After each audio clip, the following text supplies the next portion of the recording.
ગુજરાત રાજ્યના સુપ્રસિદ્ધ યાત્રાધામ અંબાજી ખાતે આવેલ આદ્યશક્તિ જનરલ હોસ્પિટલમાં બ્લડ ડોનેશન કેમ્પ યોજાયો હતો, જેમાં હોસ્પિટલ સ્ટાફ અને સ્થાનિક રહેવાસીઓએ રક્તદાન કર્યું હતું.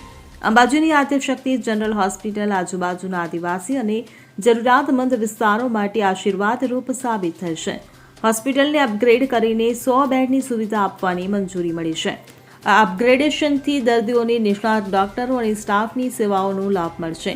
છેલ્લા 6 મહિનાથી હોસ્પિટલમાં બ્લડ સ્ટોરેજ સેન્ટર કાર્યરત છે. આ સેન્ટર દ્વારા 146થી વધુ દર્દીઓની પ્રસૂતિ, ઓપરેશન અને અન્ય સારવાર માટે રક્ત પૂરું પાડવામાં આવ્યું છે. હવે હોસ્પિટલને બ્લડ બેંક બનાવવાની મંજૂરી પણ મળી ગઈ છે. તો રક્તની જરૂરિયાત પૂરી કરવા માટે આદ્યશક્તિ જનરલ હોસ્પિટલ અને પેથાણ બ્લડ બેંક પાલનપુર દ્વારા બ્લડ ડોનેશન કેમ્પનું આયોજન કરવામાં આવ્યું.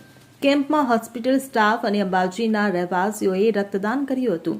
આ કેમ્પને સફળ બનાવવામાં હોસ્પિટલના અધિક્ષક ડોક્ટર Y.K. મકવાણા અને ડોક્ટરો, લેબોરેટરી સ્ટાફ, નર્સિંગ સ્ટાફ, વહીવટી સ્ટાફ અને વર્ગ 4ના કર્મચારીઓએ મહત્વનું યોગદાન આપ્યું.